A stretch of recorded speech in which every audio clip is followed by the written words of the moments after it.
Looking for insight, inspiration, and community? Tune in to Behind the Camouflage, the podcast made for Marine Corps spouses by Marine Corps spouses. We cover everything from navigating military life to finding joy in the journey. Subscribe now wherever you get your podcasts and stay connected with those who understand. Hey, Scuttlebutt listeners, this is episode 167. This week, we welcome the Marine Corps shooting teams John Bodzioch and Stephen Corson. These two Marines share with us what the Marine Corps shooting team does, the types of competitions they compete in, and most importantly, how to become a member. Not only do they represent the Marine Corps in local, regional, national, and international tournaments and competitions, but the weapons, techniques, and employment they teach make the Marine Corps a more lethal force. Marines take a lot of pride in being known for expert marksmanship, but that doesn't come from good intentions. It takes constant and consistent training. It was a lot of fun getting to spend some time learning more about what it is the Marine Corps shooting team is all about. Here is episode 167. Hey, Scuttlebutt listeners, thank you for joining us. I'm Vic. I'm here with William. Howdy. And we're really excited to be welcoming two members of the Marine Corps shooting team, Captain John Bodzioch and Staff Sergeant Stephen Corson. Gentlemen, thank you for coming. Happy to be here. Thanks for having us. Thanks for having us. Yeah, this is great. So just for our listeners, we actually met at Modern Day Marine this year. And just due to the droves and droves of fans, these guys couldn't weave their way through all of the people throwing their, What are they throwing at us, Vic? What are they throwing, Vic? They're throwing stuff at us. Yeah. Sometimes fecal matter, flaming bags of dog shit. But we weren't able to record then, so luckily you guys are here at MCB Quantico, so we're able to make this happen. So thank you for taking the time to come and being with us today. Absolutely. Happy to come over. Awesome. Thank you. So I guess first and foremost, what is the Marine Corps shooting team? For libo risks such as myself, Marine Corps shooting team has a much different connotation. Usually involves, some sort of blotter entry. But no, what you guys are talking about is no kidding. We're marksmanship. Every Marine a rifleman, sort of our bread and butter, right? So yeah, tell us a little bit about what is the Marine Corps shooting team. Absolutely. So the Marine Corps shooting team really is an organization which goes out and represents the Marine Corps at shooting competitions everywhere from the local level all the way up to international level, both civilian and military alike. And really the primary goal is twofold. One, to have good representation for the Marine Corps as well as the United States, but also to take all of that knowledge that is gained from training for these competitions and shooting at these competitions and competing against these top-level world competitors, bring that back to the Marine Corps and help influence marksmanship and marksmanship doctrine, how we evaluate marksmanship and how we teach it here into the Marine Corps to continue making sure that we are giving the best level of instruction and most honest level of evaluation to make sure that Marines across the entirety of the force are most prepared to put rounds where they need to go when they need to put them there. So how does one become a member of the Marine Corps shooting team? There's really the traditional path and non-traditional path. So the traditional path is every single year the Marine Corps shooting team will go out and we have our Marine Corps marksmanship competitions, or MIC that a lot of Marines here. So we'll travel. There's one here on Quantico, Camp Lejeune, Camp Pendleton, Hawaii, and Japan, or Okinawa. So we'll travel and we'll hold 1 to 2 week-long competitions and instructing packages there. Marines will compete. The top 10% of the Marines that win at those competitions, will invite them out to the Marine Corps Championships, which is here, April, every single year. Top 10% then or compete at championships, and then at championships we get the ability to observe everybody, and then it's basically comes down to, can you stay for the summer and can you not? And we'll take some summer shooters every year. They'll be our summer augments. They'll travel and compete with us locally, regionally, and nationally. And then we're observing them. We're looking for people with good character, good traits to actually represent the Marine Corps. And then we invite them to be a part of the permanent team. So that's traditional. Non-traditional route is you can't be a summer shooter, but you're a good dude. We've had a lot of interactions with you. You know what you're talking about. And then we just extend an invite anyways. Okay. And then, so what was your guys' path? I guess, so Captain, were you prior enlisted? Did you do your ROTC? Did you academy guy? Like, what was your sort of your path to the Yellow Footprints? So I like to say that I won the Swiss cheese model. It is really how I ultimately got to where I am right now. But no, I was ROTC, University of Florida, commissioned through there, went to TBS. Was lucky enough to get my first choice of MOS, which is Combat Engineer. Went out to Hawaii with Combat Logistics Battalion 3, and then helped stand up Combat Logistics Company 33 out there as the engineer officer. And then happened to be good enough in front of the right people to get recognized to come to the shooting team and take over as the pistol team OIC, and then happened to, through the progression of time and how the Marine Corps does, I've made my way up to now I'm the team OIC overall. And so, so you went ROTC. Was Marine Corps sort of always a thing for you, or I mean, in like full disclosure, like, or was it just like this is going to help pay for college? No, so I knew I wanted to go into the military from a pretty young age. I had some pretty influential mentors in my life. My uncle, who was an officer in the Coast Guard, and then I had this salty old first sergeant in high school, like just true like stereotypical old breed kind of first sergeant. And he's the one that really kind of convinced me, like, yeah, Marine Corps is where I want to go and is the organization I want to belong to. But I still really wanted to go to college, and I said, well, shoot, if the Marine Corps can help me pay for it, why not hit both? Yeah. Put in the work and got the scholarship for it.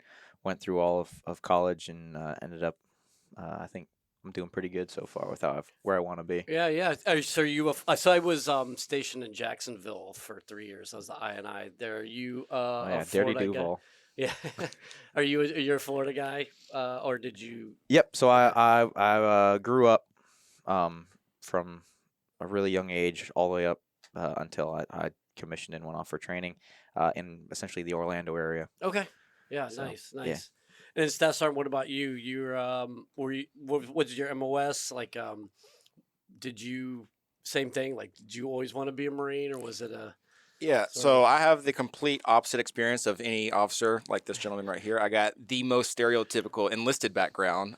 Grew up single mom, moved around a shitload. But I always knew I wanted to be in the military. So I was elementary, 9/11 happened, invasion of Iraq happens. I lived by Fort Benning down in Georgia. So I saw those guys doing their workups, jumping off the towers all the time. I was like, that's what I want to do. Band of Brothers comes out 2001, Saving Private Ryan, all those good shows. I was like, oh yeah, that's definitely for me. So I knew from a young age, like first grade, however you are in that I wanted to be on the military. Get up to high school, and that's where I finally decided the Marines were for me because they were first in line, the hardest branch there is. All the slogans out there that we all know of. So yeah, that's for me. And I always just wanted to get into combat to actually like prove my grain of salt, whatever the saying is. Really, I'm terrible at them. Prove my worth. So Marine Corps infantry, the only thing I ever agreed to go to boot camp with. Like most people, you got to pick the high three, but I consistently told my recruiter infantry or bust. Got that. Unfortunately, no actual infantry contract, so I was a security force Marine to begin with. Okay. The SWAT of the Marine Corps, Yeah, if that's you will. right. Yeah. How they sell everybody on it. Firewatch. Yeah. Yeah. So I did that for 2 years. West Coast Marine the whole time. So I infantry school, boot camp went through. I was RTT, so recapture tactics team up in Bangor, Washington. Yeah. I know. I know that area. Yeah. It's very good. So that's where I first got into like non-standard like qualification shooting. So I went to CQB school and the methods of entry. Put in a lot of work shooting at those skills. Went to the fleet. I was with 1st Battalion, 5th Marines. Yeah. Deployed with them a couple times. Then I got hit for a B billet back when security forces was still a B billet. So I went to be an instructor. And that's where I got exposed to the marksmanship competitions that the Marine Corps puts on after it became action-oriented. Funny enough, I almost didn't go to that because I thought it was the old bullseye tradition shooting. And I said, that's dumb. So I don't want to do that. I'm glad I didn't back out, though. Went to that, started finding that style of shooting, became instantly addicted to it. It's high pace. You got to make decisions quickly. It's everything that caters to me, that why I want to be an infantry Marine. It's all inside competition shooting. So with a pistol, with a rifle, what have you. Was lucky enough, I medaled my first competition, medaled in the second competition. I went to 2 that year here in Quantico and Camp Lejeune. Went to championships. And then I got invited by the guy I replaced, the Staff Sergeant Raider. He's out now, but he was the pistol staff in SIC back then. He recruited me to replace him. I was not a summer shooter, so that goes into the whole traditional format. I went through IOLC at the time that wanted me to be a summer shooter. But I did that, got orders to the team, and I've been here for the last two and a half years. So Oh, nice. coming up on the end of it. Where did you recruit out of? What RSS? I was in Arkansas. So You were in that's- Arkansas? Yeah, that's where I Okay. did high school at. So Okay. yeah, I moved around the whole South really. Yeah, so yeah.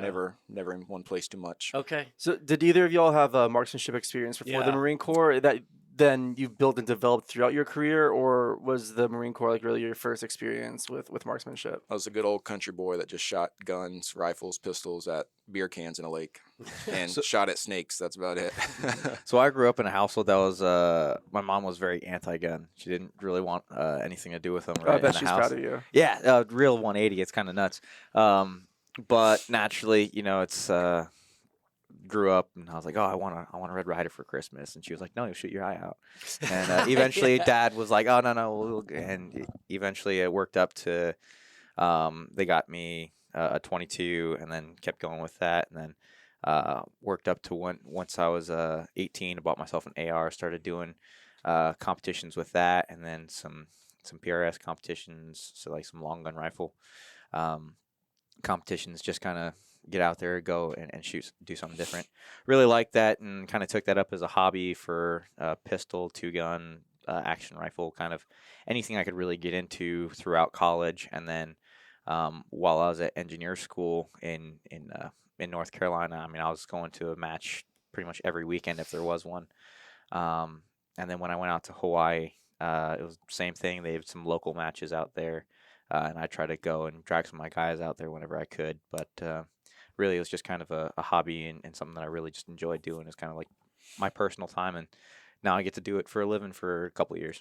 Awesome. So let's get into the nitty gritty details. I love this sort of shit. So, so you mentioned you have a pistol team. How is the Marine Corps shooting team broken down? Do you have like different guys on different like styles of competition for different weapons? Like how does it work?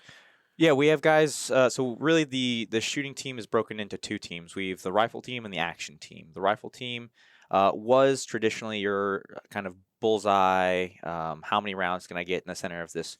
The X ring on the target. But we since restructured and shifted which ones we get into. So now we're doing essentially a gas gun or PRS matches. And what that is a lot of people associate it as kind of a sniper rifle or a DM sort of match, where you have either a bolt action rifle that you're trying to run quickly and hit targets at varying distances as quickly as you can and move efficiently through it, while dialing for the different conditions and the different distances and how fast can you do it and how many times can you make sure you don't miss, essentially. And then the gas gun competition is essentially a very similar thing to that, to where you have to get through the stage as quickly as you can. But instead of using a bolt gun, you have a gas operated semi-automatic rifle to go through the same thing. So targets are generally slightly larger, but it's still very much the same kind of realm. And then the action team, we have guys that do 3-gun, so rifle, pistol, shotgun, 2-gun, rifle, pistol, and then we have guys that do a lot of pistol shooting with USPSA, IPSC, and competitions similar to that. So we have guys that go the entire spread of the action sports as far as shooting is concerned, and that's really what we've moved entirely to. It used to be, like I said, where rifle was entirely high power at the very fixed yard lines, a lot like everyone remembers ART. It was very, very similar to that. And then pistol was 25 yards and 50 yards, one-handed pistol bullseye shooting.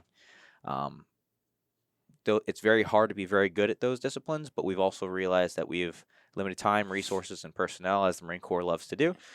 And we need to make sure that we are focusing on the competitions that are able to most directly translate to what we need with relation to training for the modern Marine warfire.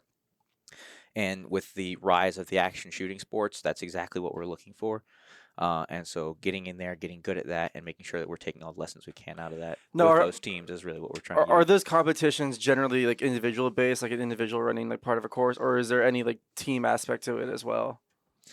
Majority of the time, it's all individual. So there are a few team-based competitions out there, but 90 whatever percent, we'll throw a number out there. It's all individual based. So it's you versus the next best guy, and there's a lot of math that goes into it. How Practice Score scores, which is the program that scores everything and rates it. But it's all time and accuracy based, and then points are applied to a stage, and then everybody is a percentage of each other on that. So at the international levels, for rifle, pistol, and shotgun specifically, there are teams, but those teams are just, they take the cumulative score of the team members.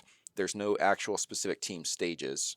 So would it be fair to equate it to like a track team where each individual member is running their, you get the 100, the 200, the 400, long jump, blah, blah, blah. And they're all being evaluated as individuals, but based off of how they're finishing, they're also adding to a team score that you then get at the end at like Exactly. such and such. Absolutely. Yeah. There's a couple of, like, just like Stephen was saying, there's a handful of matches which would be similar to the relay, which typically that's your like international military matches or national military matches, where there's legitimate team matches where all of you guys are shooting at the same time on one course of fire. But a lot of it is, if there's a team portion of it, it's cumulative based off of individual performance across the entirety of the team. So we put on team matches specifically for Marines where everybody is a part of it. They're graded as a team, but we're pretty unique in that sense. Mm-hmm. So when you get your kit for competitions, is this something the Marine Corps provides or something you put together yourself? That's a great question. So we get given a kit. So the Marine Corps, obviously, Systems Command, they have their process and everything. So in traditional Marine Corps format, we're usually behind what the highest level is. So you're issued guns and gear. Say it ain't so. But it is so. So you're issued a basic kit, but it's usually 2 to 3 years behind the top level shooters. So we are actually unique in the sense that we've gotten approval from our colonel, working through the SJA and whatnot, that we can use our own gear and our own personal guns as well. So a lot of us will go that route, although you're not required to, but we'll put in our own money because we are trying to be like the top 5% of shooters in the world. So we take it very serious. We dedicate hundreds of hours to it. So we'll go out, buy the best gear, best guns we can, just so we know that the gear's not holding us back and it's just our personal ability, and then we'll work until that ability's at that level. All right, let's talk shot for you two specifically. What's your kit for the competitions y'all partake in? Oh shit! How much you bench?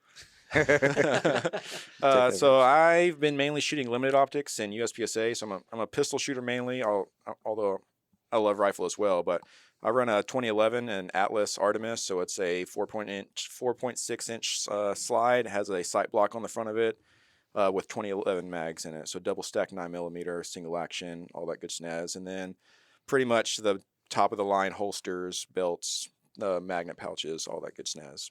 Nice. What are you? I'm not quite as fancy as he is, but when I'm shooting USPSA, I've got a M&P 2.0 competitor that I shoot in production, and then just a regular Black Scorpion competition belt.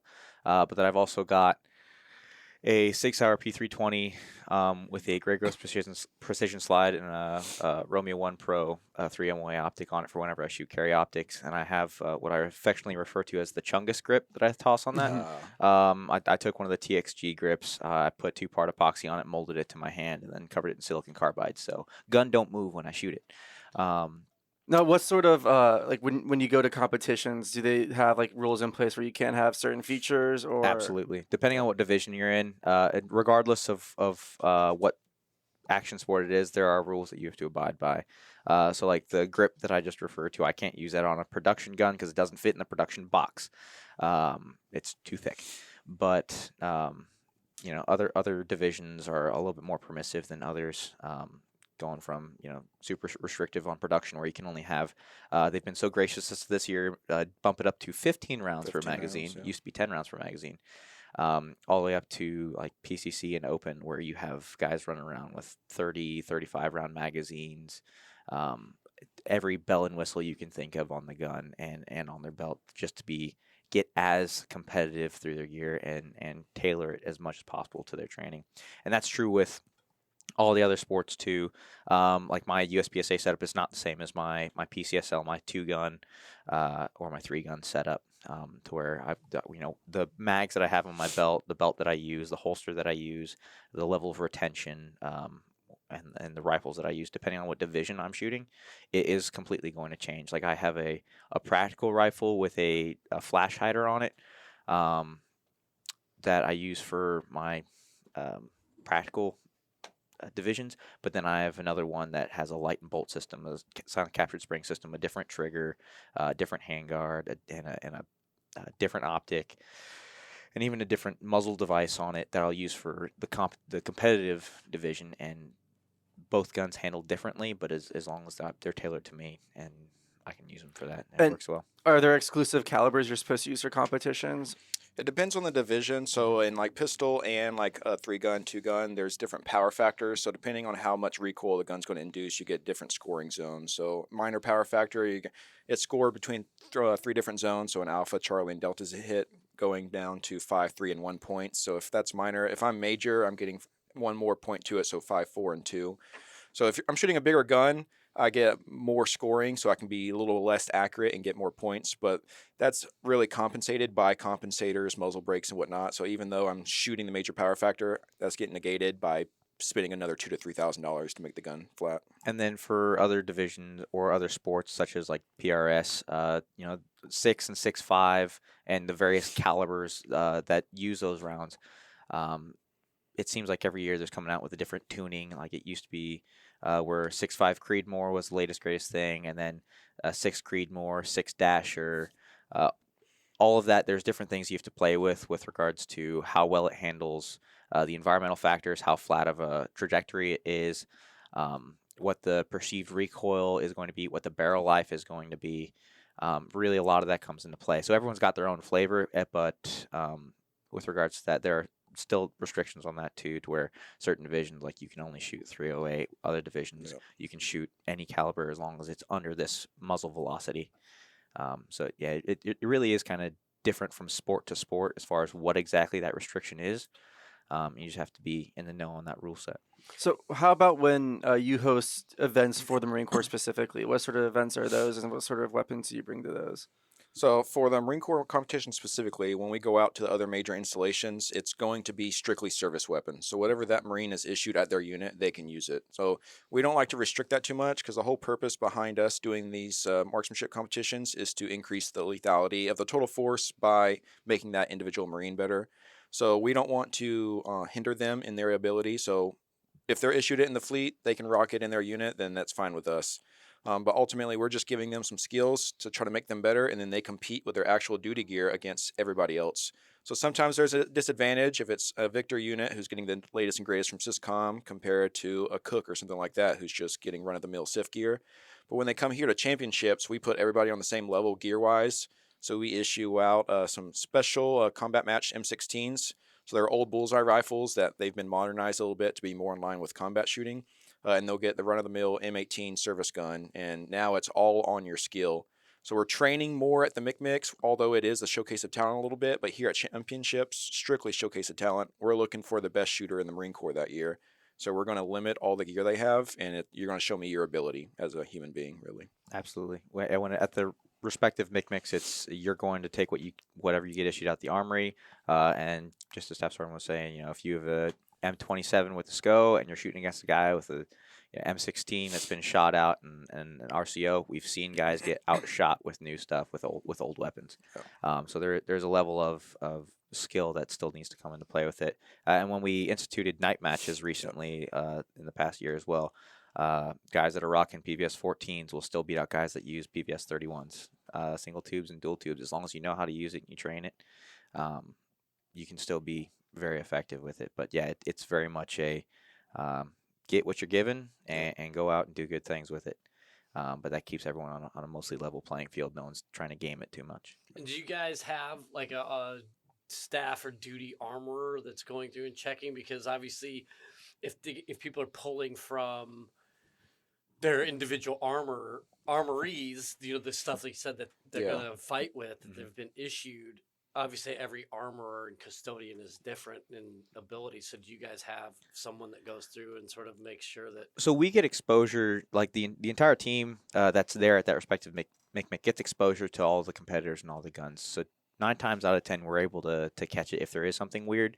But a lot of we've had very, very few instances of units actually trying to game it to where they'll put different triggers in it or do something I'm weird just like thinking that. about just like, I don't know, just any of the myriad of things just from like not doing, your proper checks and maintenance Absolutely. in the armor. And a lot of those things we'll just come up to and ask, or they'll just be completely honest with us as well. They'll be like, "Hey, this is what our unit's doing. This is how we're actually authorized to do that."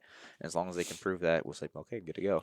Okay. We hinder them a little bit, like certain units will be issued red dots, like MARSOC specifically. So we don't let dudes shoot with red dots because that's a massive advantage over iron sights, obviously. But pretty much, if we don't try to restrict them too much, because again, that'd be very hard to do out of all the hundreds of Marines. That's why we're really restrictive at championships. But at the local installations, as long as it's not a red dot or a Geisley like national match triggered, where that is going to give you an advantage, we're pretty open to it.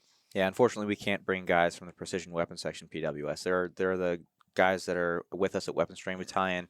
They're the Marine Corps' gunsmiths. They used to make the M40 series sniper rifles for the Marine Corps. And then when we moved to Mark 22, they're still gunsmithing away, and they do all of the Marine Corps work on our government guns. But unfortunately, we can't bring them everywhere. But for championships, those combat match M16s, they're the ones that created those and made them to where they're as good as they are. And so, unfortunately, we can't bring them everywhere in order for them to do that. But at championships, they're money on the spot. And any of the local competitions that we have out here that we host, they're there for it as well. So I guess we'll Tarantino this a little bit. So guys, going back, so you guys fall under Weapons Training Battalion then? We do. We're under Weapons Training Battalion Quantico. So we're one of the sections there. So we are now under the Advanced Marksmanship Training Company under Weapons Training Battalion. So we're under the same company as the Infantry Marksmanship Training section. And then the Precision Marksman section. They used to be the Scout Sniper Schoolhouse. Then with the force design, they've now changed to the Precision Marksman section.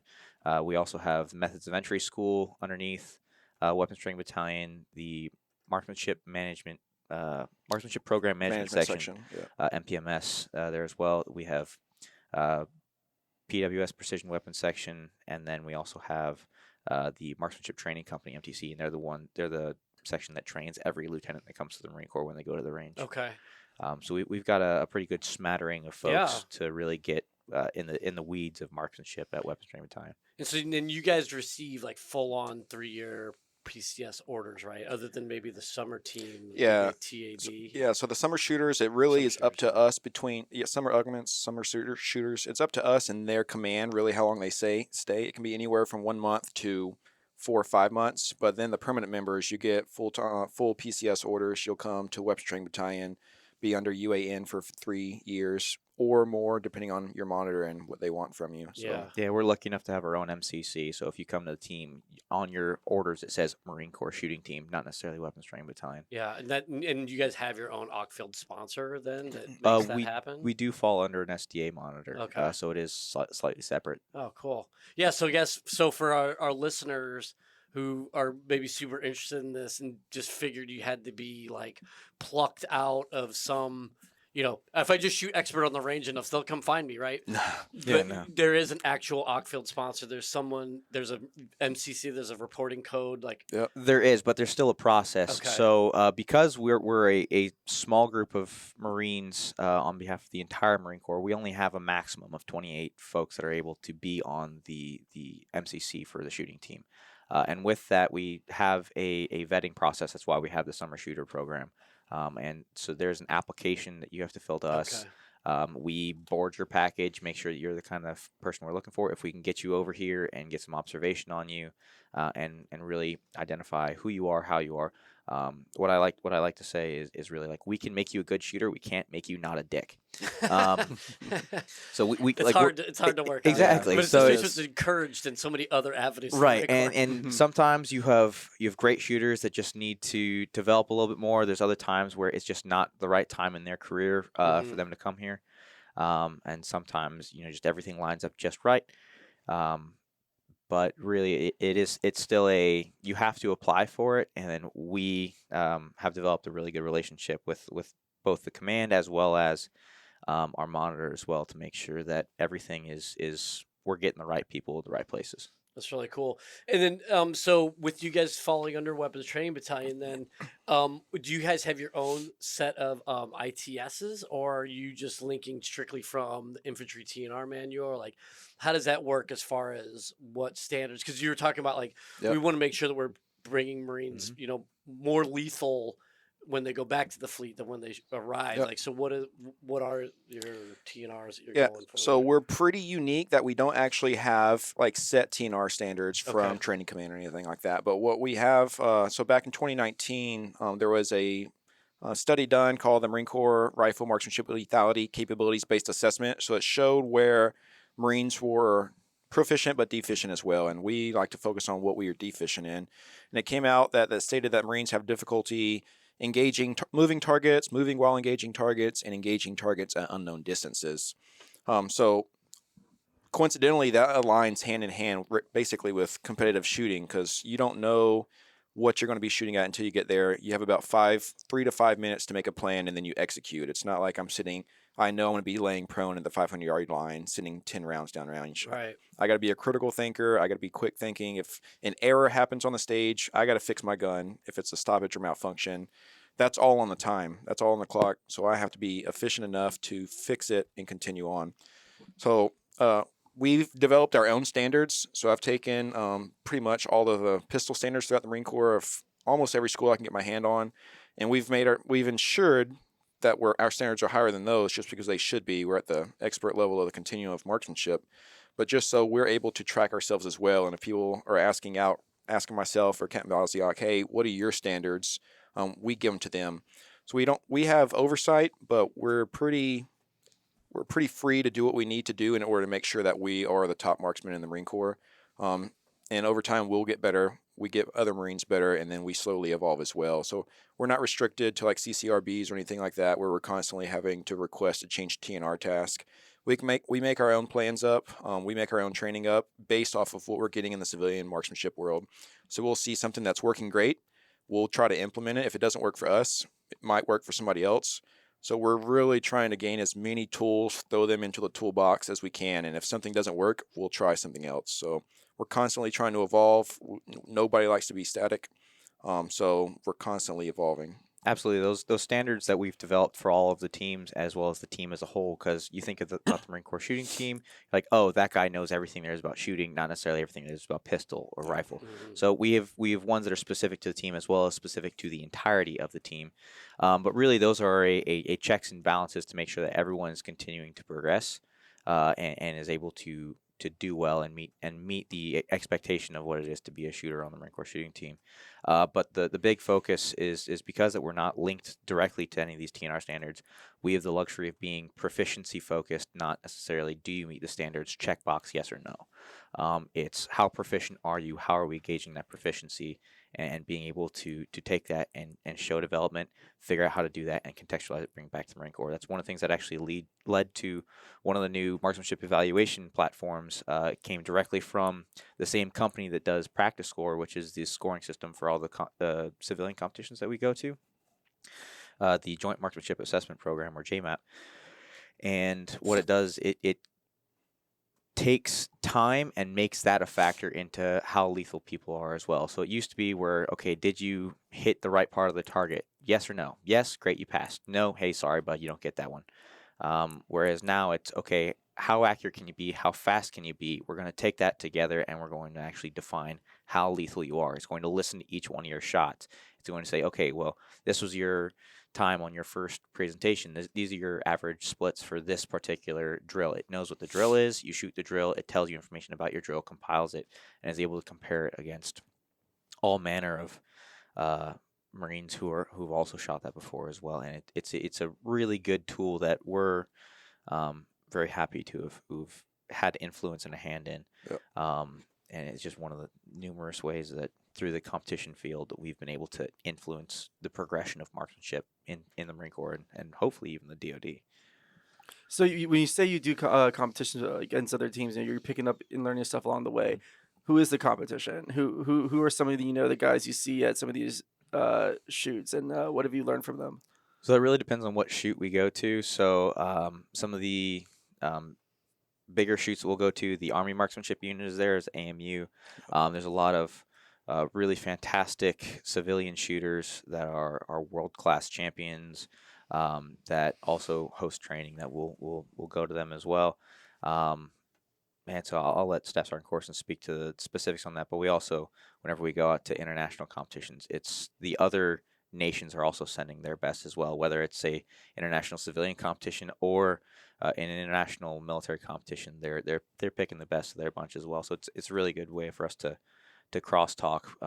So, for instance, we do an event with the Royal Marines from the UK, and their marksmanship instructors are the ones who come and compete. So they're sending the guys that know the most, that are doing the most, and actually teach all of their guys how to do it. We're competing against them. Great bunch of guys. Always love working with them. So they're great, and it's a good crosstalk between the two of us. But yeah, Staff Sergeant can speak a little more specifically on the other guys. Yeah, so the main thing for us is if we're the trainers and holders of marksmanship in the Marine Corps, who's training us. So that's mainly where we get our knowledge is from the competition. So you got guys like Luke Cow, who just won production optics light at the World the World Championship 2 years ago.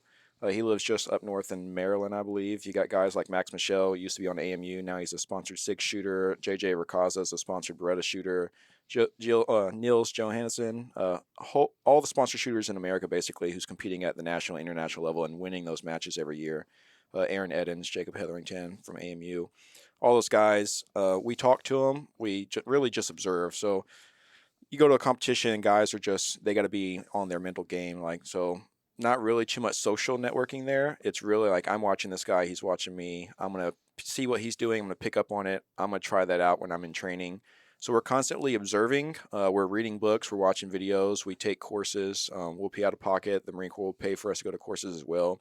So it's really a holistic approach to how do I better myself.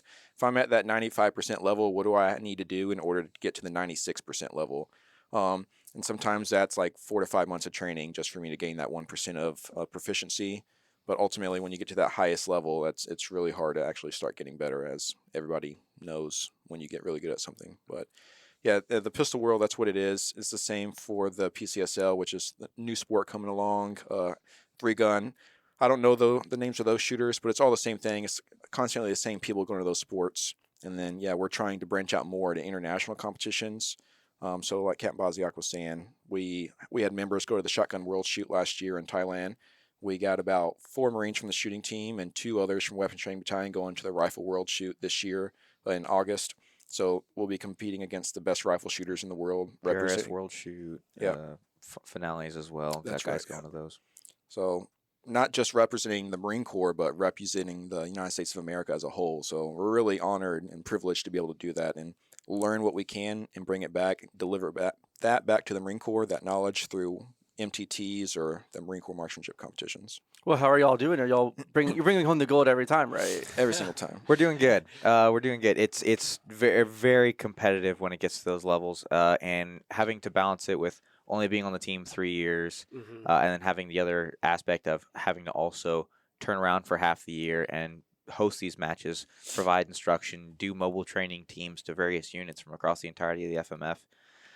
Be it here in Quantico, down in Cuba, or elsewhere in the United States, or even beyond the United States.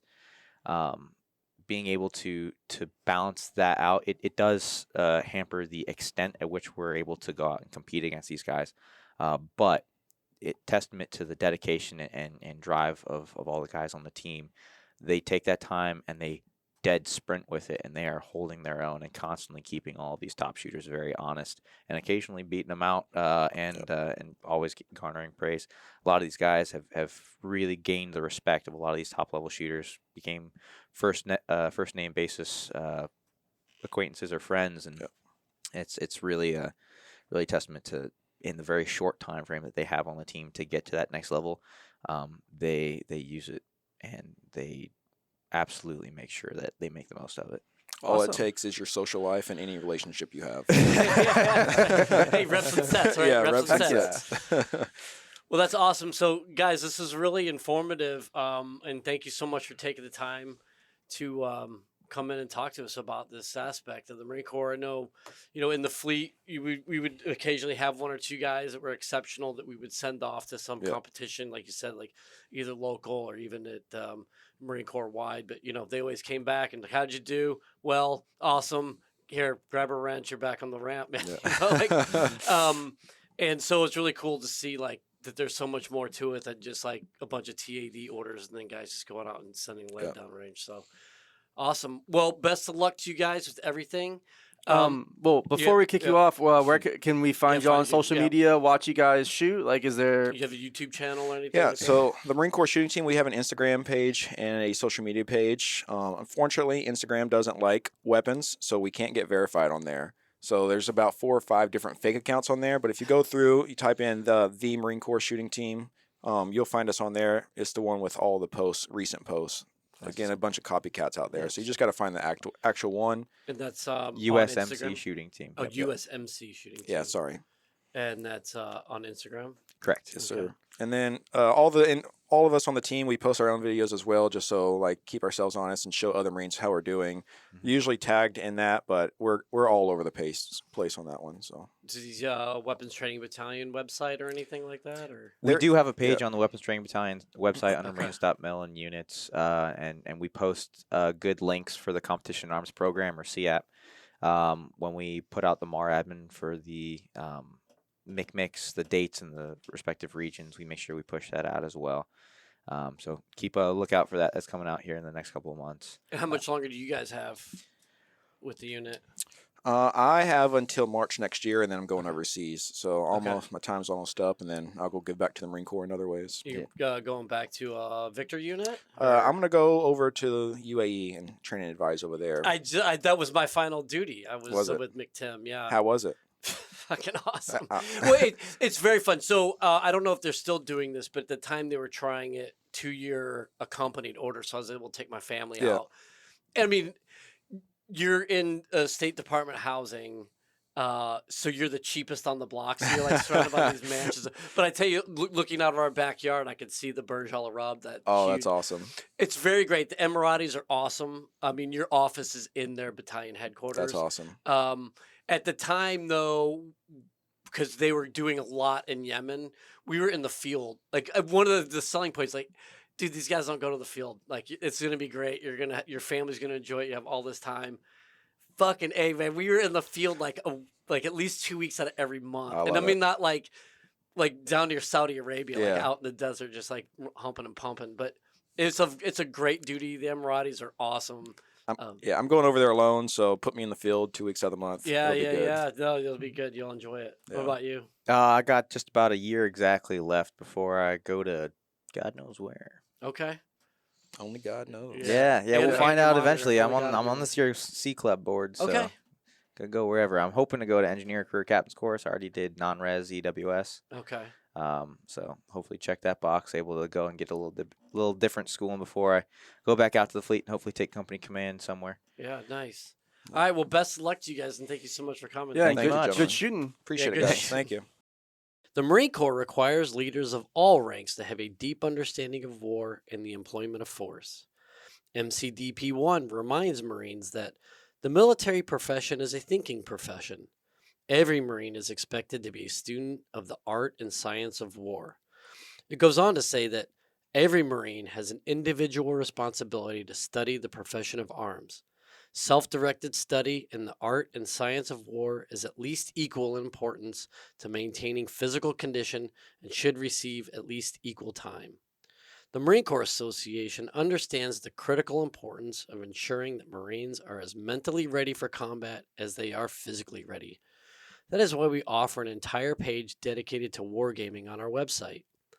We have recommendations for both tabletop board games as well as computer games. And for Marine Corps Association members, there is a discount code for War Game Design Studios that you can find on the website. War games are a great way to immerse yourself in history and to put yourself in the shoes of the great leaders of history. Go beyond guided instruction and experience the thrill of wargaming. Check us out at mca-marines.org/decision-making-exercises MCA/wargaming-2. That's MCA-decision-making-exercises/wargaming-2. Take your training to the next level. Scuttlebutt is a production of the Marine Corps Association. You have heard the voices or contributions from Major Vic Rubel, USMC retired, Nancy Lichman, William Truding, and our guest. Ty Frazier is the editor, sound engineer, and technical producer. The Marine Corps Association is not an agency of the U.S. government. The opinions expressed in this episode are the personal views of the participants and do not reflect the official position of the United States Marine Corps, the Department of Defense, or the Marine Corps Association.